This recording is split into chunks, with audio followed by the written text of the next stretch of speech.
equation of a line in normal form.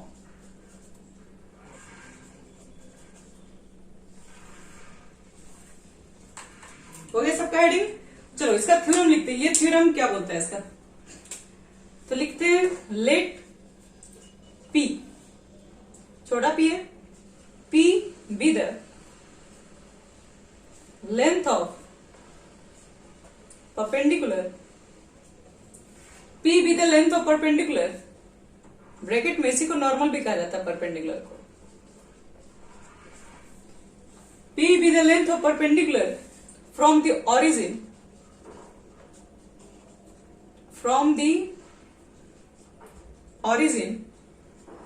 to a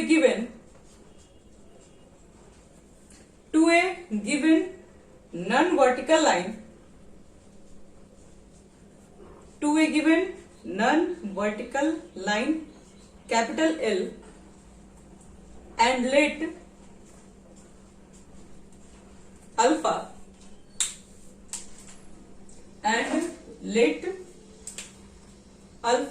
be the angle, between the normal and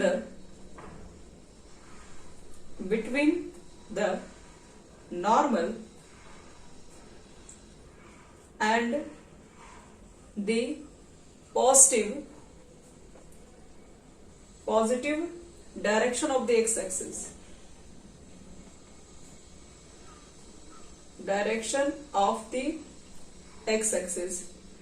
Then prove that the equation of line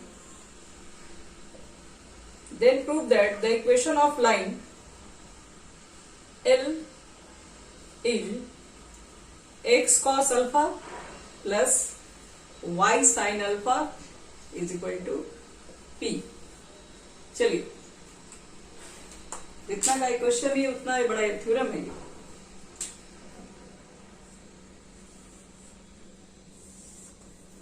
proof भी करेंगे इसको हम लोग, पहले समझ लेते हैं ये हमसे कहना क्या चाहता है। तो सब लोग नोट कर लिए थ्योरम को।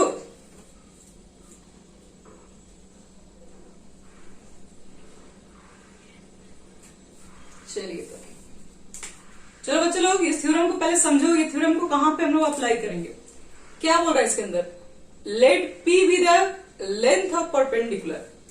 P जो आपके पास है वो परपेंडिकुलर का लेंथ है, जो कि कहां से डाला गया है, तो फ्रॉम दी ऑरिजिन, जो कि ऑरिजिन से डाला गया है, to a non vertical line, एक लाइन है L पर क्या गया है, परपेंडिकुलर डाला गया है, ऑरिजिन से परपेंडिकुलर डाला गया। देखो हम एक छोटा सा फिगर बना रहे हैं, बाद में इसको मिटा के एक बड़ा सा फिगर बनाएंगे, इसको समझना ध्यान से।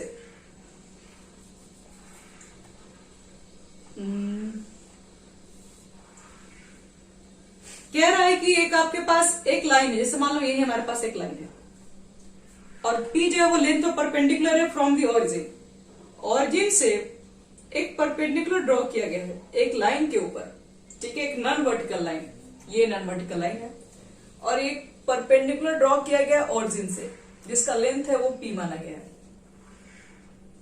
फिर क्या कह रहा है, and let alpha be the angle, alpha एक एंगल बन रहा है किसके किसके बीच, तो between the normal and the positive direction of x axis. Normal का मतलब बच्चा हुआ ये 90 डिग्री हुआ, और एक्स एक्सिस से ये जो आपके पास एंगल बन रहा है वो अल्फा बन रहा है। तो आपसे पूछ रहा है तो बताओ आपके पास ये जो लाइन जो L दिख रही है, इस लाइन का यही होगा equation, x cos alpha plus y sin alpha is equal to P। इस लाइन का इक्वेशन है। तो चलो बच्चे लोग बनाते हैं, पहले इस फिगर को थोड़ा बड़ा करते हैं और फिर इसको देख लो ध्यान से, इसी को प्रूफ करने जाएंगे हम। प्रूफ में कोई दम नहीं है, प्रूफ इजी है लेकिन इतना भी इजी नहीं है। चलो देखो ध्यान से,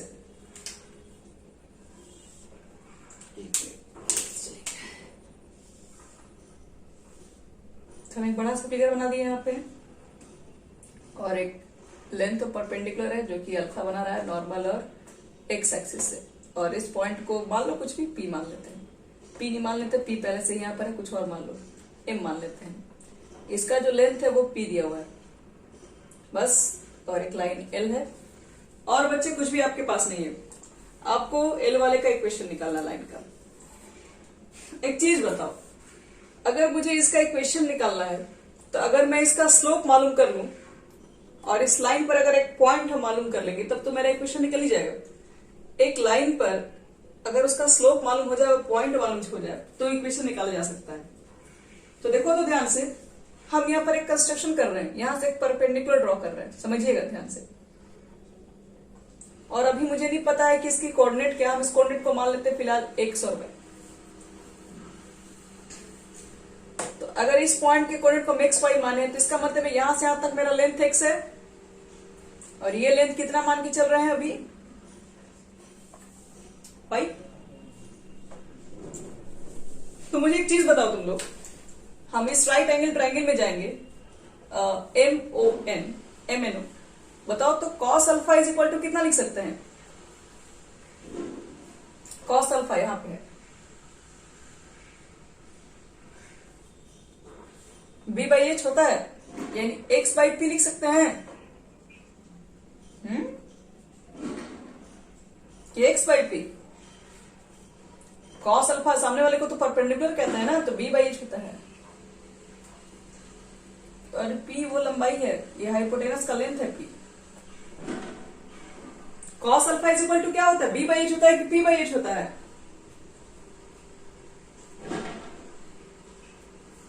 हाँ, तो x बाई P होगा। तो आप बताइए, तो यहां से x की वैल्यू कितनी हो जाएगी? P cos alpha. अब देखो तो ध्यान से, sine alpha is equal to कितना होगा उसी के अंदर, इसी में साइन अल्फा कितना हो जाएगा बोलो? y by P. अब बताओ तो y की वैल्यू कितनी हो जाएगी?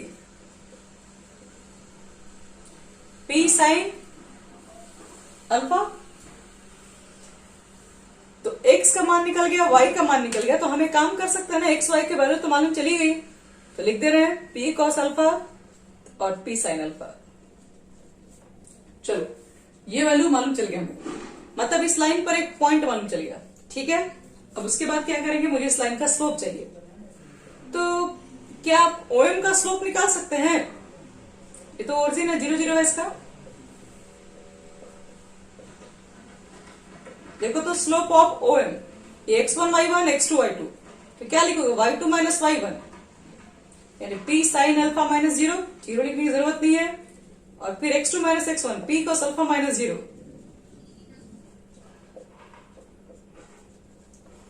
tan अल्फा होगा। तो आप बता सकते हैं कि स्लोप ऑफ लाइन कितना होगा? स्लोप ऑफ लाइन L कितना होगा? इसका स्लोप कितना होगा? तो tan अल्फा में किससे मल्टीप्लाई करें कि -1 हो जाए?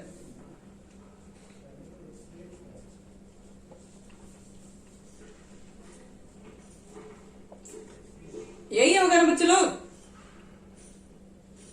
आएगा ना स्लोप ऑफ इतना, स्लोप ऑफ इतना, दोनों का प्रोडक्ट का मान -1 लिखोगे ना। इसके स्लोप और इसके स्लोप का मान क्या लिखोगे? -1 लिखोगे कि नहीं? इसका स्लोप है tan अल्फा और इसका तो निकालना ही है तुमको, तो इसका मान निकालोगे तो नहीं चला जाएगा -1 बटे में tan अल्फा। इसका मतलब है कि इसका स्लोप भी निकल गया बच्चे लोग, इसका पॉइंट भी निकल गया। तो अब क्या करना, अभी इक्वेशन बताओ, क्या लिखे equation of line? y minus y1 कितना दिख रहा है?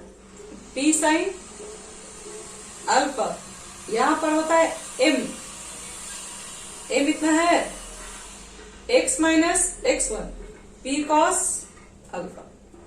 चलिए, tan अल्फा को साइन बटे कॉस लिख सकते हैं बच्चे लोग, तो साइन यहां पर हो जाएगा, कॉस रह जाएगा ऊपर, थोड़ा आप लिख दीजिए।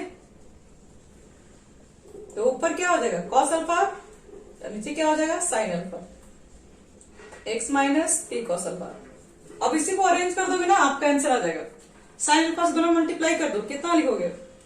y sine alpha minus P sine square alpha, यहां मल्टीप्लाई कर दो, माइनस x कॉस अल्फा और minus minus plus p cos square alpha. यहां तक समझ में आ रहा है? सबको? अब एक काम करो तो बच्चे लोग, ये माइनस एक्स कॉस अल्फा इसको यहां लेके जाओ तो प्लस में आ जाएगा, और ये पी कॉस स्क्वायर अल्फा है इसको इधर लाओगे तो P sine square alpha, P common लोगे तो cos square alpha plus sine square alpha 1 हो जाएगा। तो 1 हो जाएगा, लेकिन बाहर पी कॉमन है तो पी रह जाएगा, इतना नहीं आ जाएगा x cos alpha plus y sine alpha is equal to P. देखो तो किसको किसको लगता है इतना आ जाएगा?